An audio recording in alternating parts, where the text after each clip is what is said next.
Okay, ladies and dudes, this is my next video. So, I guess let's jump into it. Got my magnets and my whiteboard. Alright, this is like my third take, but I keep messing up. Alright. Shit. That's literally in between both sides, so I can't even pick. Alright. INTJ, ENTJ, ISFJ. Alright, let me cross those off. ISFJ. Shit. Alright, ENTJ and INTJ.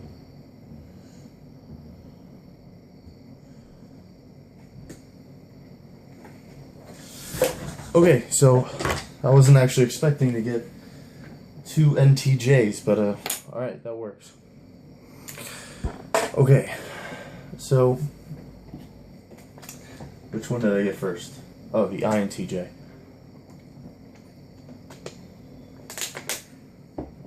One of my good friends is an INTJ. INTJs are analytical, practical, just some words to describe them, I guess. Stale-faced.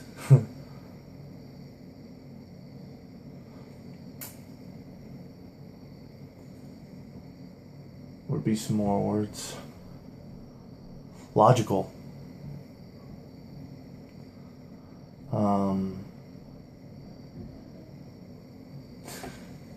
And this is the more tough one, but I mean, they're fine with it. So, self-centered, and they know it.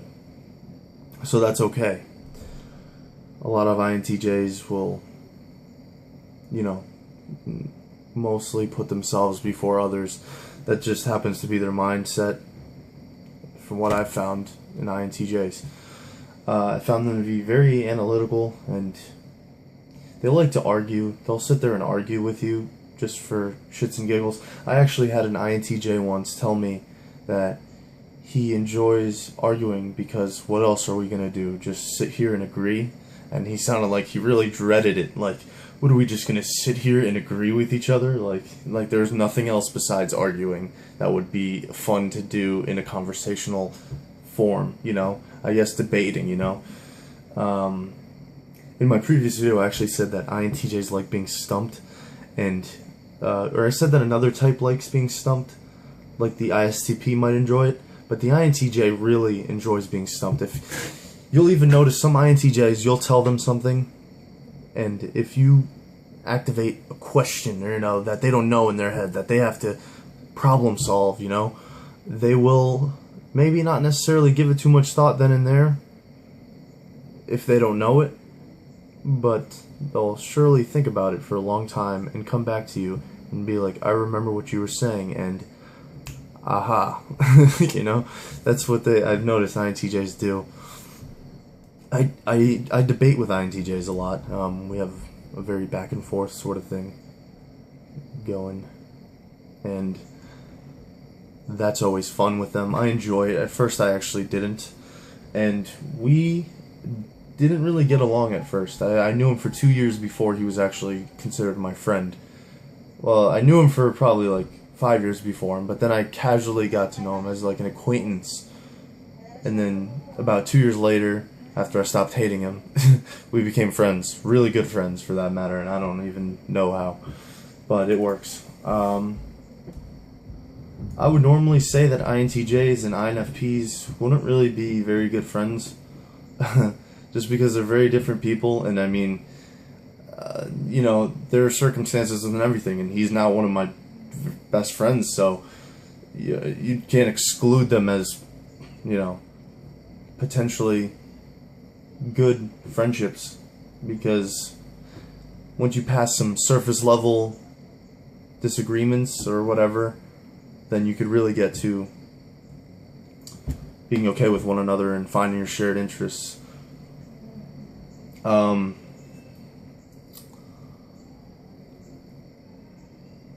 Let me see.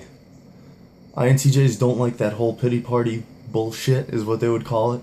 They don't like when people sit there and hate on themselves or whatever. They don't like self-pitying people, and they'll usually be very direct and tell you to knock it off. That's what I like about INTJs. They tell you usually that you're pissing them off, so you can either stop or get that figured out. And they know what they want, so that's also a really good thing, because INTJs are very confident, it seems, and they know what they want. Now, this could necessarily change thoroughly through time once more information by them is gathered, but they usually know what they want and they go towards it very slowly a lot of the time. I notice INTJs are kind of slow. Whether they don't know it or not, I mean, they just seem very slow to me.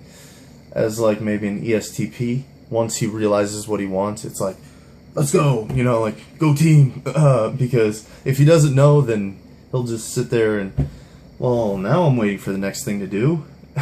But if he knows, an ESTP knows, he'll just be like, let's go, let's go, let's go, everybody get ready, you know, and just like pumped up. I'm talking more about work here. Like, I've noticed that INTJs at work with an ESTP at work, ESTPs are like waiting for it, like, come on, you know. But that's just two things.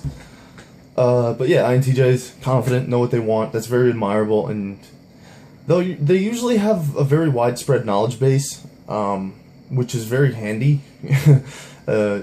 They might not necessarily be right, and they'll tell you wrong information with the most confident, like, way of saying it you've ever heard. Like, let me give you an example. Let's say we're talking about cars, and they're talking about, I don't know, a Nissan 350Z, and telling me all about that car. They could be explaining everything about that car completely wrong, from the amounts, you know, oh, that car has this many cylinders, and it has this much horsepower, you know, off the line it does this much, and a quarter mile it does this much, but realistically it might not do any of those things, and maybe not even be in the same ballpark. But they tell you so well, and so confidently, that you, as an INFP or an ENFP, you would probably just, oh, that's cool, and then you go up to someone else, hey, I actually heard, he told me, you know, that this and this is, you know, that's from that car actually does this down the track. And then I'll hear from another more TI user, logically precise, like, this is actually a real life interaction I'm using right now. So INTJ tells INFP, sorry. Alright, sorry, I just got enthusiastic because I had a story to tell that involves type relation. INTJ tells INFP this about cars. INFP doesn't search on his own because he could honestly care less. INFP finds moment to bring it up with an ISTP in a conversation. The INFP now tries to explain it as best as he can, but happens to come off very vaguely, but still with some very, you know, exact details that the INTJ had told him. Now, not necessarily that the right details, because they could be wrong, but I think they're right because of how confidently the INTJ told me. So I tell the ISTP, oh, this car goes this much down the line, you know, it's a fast car, whatever.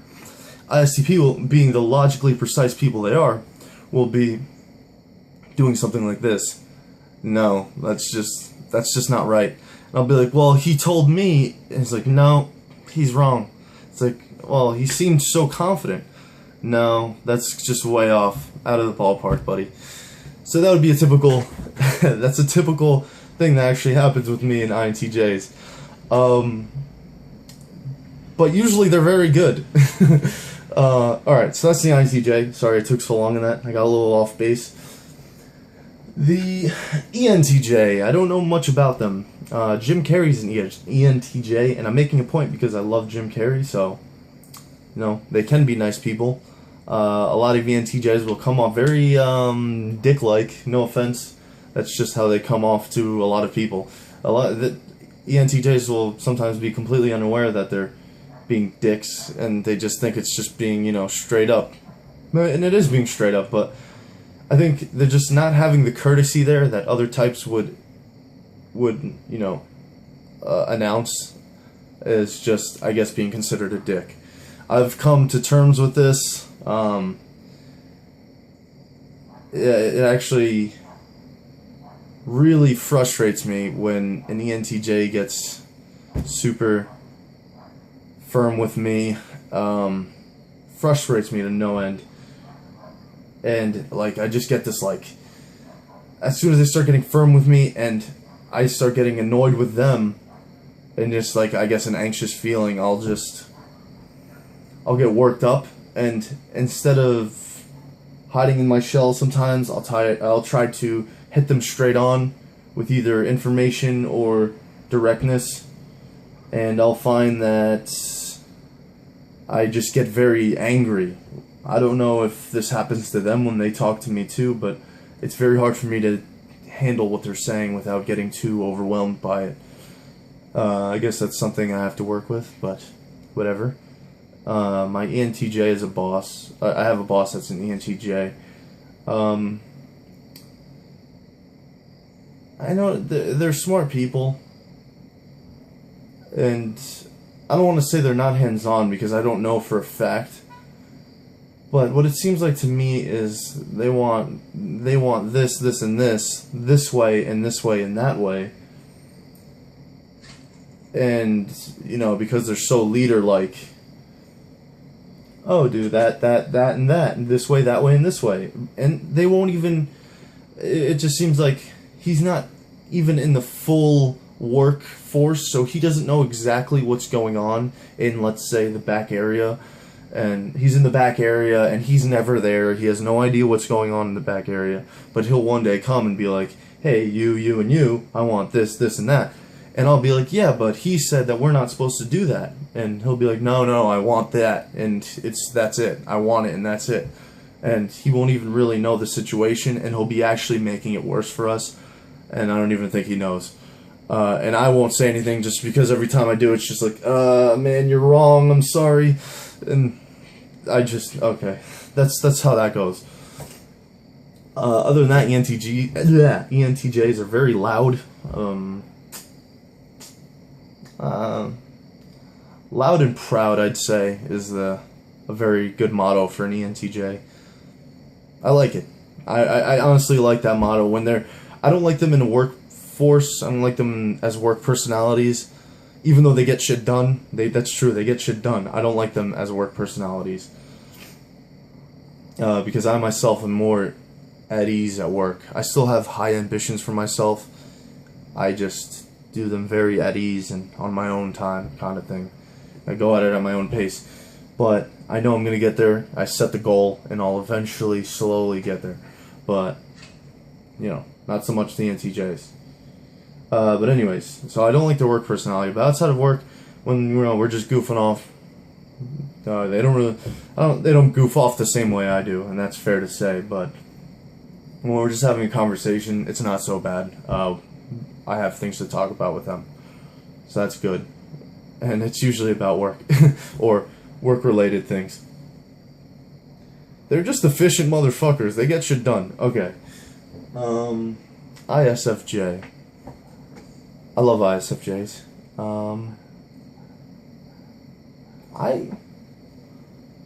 ISFJs are a lot of fun. We could talk for hours, so that's good. They are, you can confuse them, because they seem outgoing when you're with them, but if you really know about them and their personal life, they're very private. They keep to themselves more so, is what I mean by that. Because if you just know them casually, they seem extroverted. They seem in the moment, or whatever. You know what I mean. And that's actually because, hold on, sorry. La da da da da da da. La da dee da. La da dee da.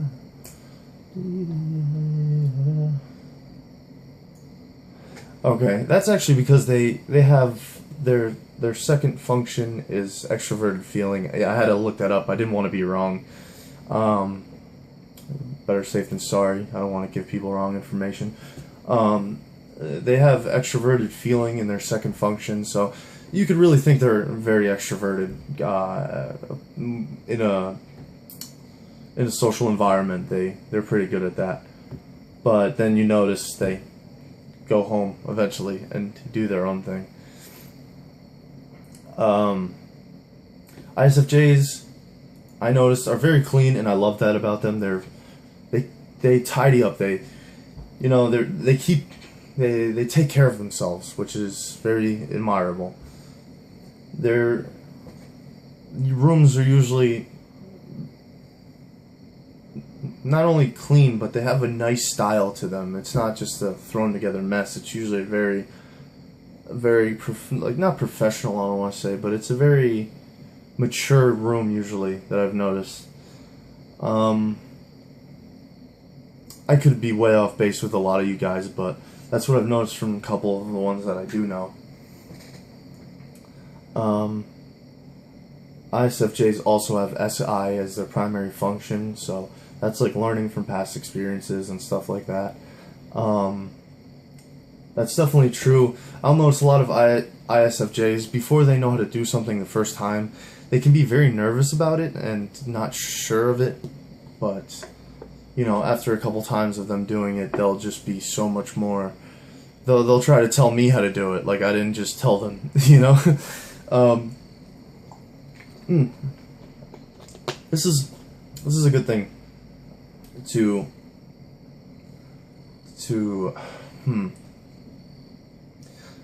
I've noticed this is a function thing, and I could actually save this for another video. I will. Someone actually told me and recommended me to make videos about function interplay, and she had, I think, TI and FE and TE and FI and how they play together. But I just thought of another one that I actually know I would want to speak about, is NE and SE and how it can differ, and some advantages of being NE over being SE, and some advantages of being SE over NE. But anyways, another video. So ISFJs get shit done. They're good at work. They set their goal and they do it until it's done. I don't know. I don't know if they have a tendency to be compulsive. I almost want to say they do, but before I tell you this, because my cousin's an ISFJ and he's very compulsive with a lot of things. Yeah, oh wow, somewhat linked to the compulsive personality. I swear I actually didn't read that before. I had just assumed. That's cool. I noticed myself learning over the year or so that I've been doing Myers-Briggs. I have just been linking things that I knew about psychology beforehand with certain types as I know about the types themselves, as I get to learn about them.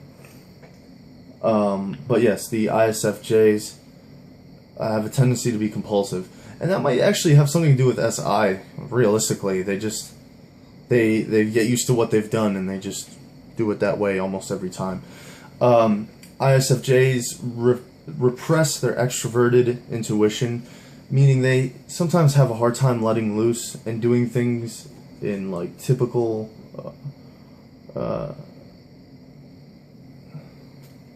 they have a hard time letting loose and doing things in a different way. They might stick to old routines when, okay, an ENFP is NE dominant, and they're all about doing things in different ways, repetitive things, and I relate to this so much as an INFP, having NE in my second function.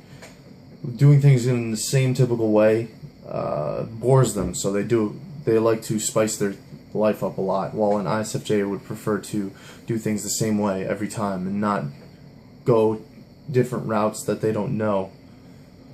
That's what I noticed about ISFJs. Alright, so I covered all the types. I didn't mean to take so long, but I mean, if you guys are watching it, then you're probably used to it by now. If not, then fuck off. No, I'm kidding. I couldn't even say that yeah, okay.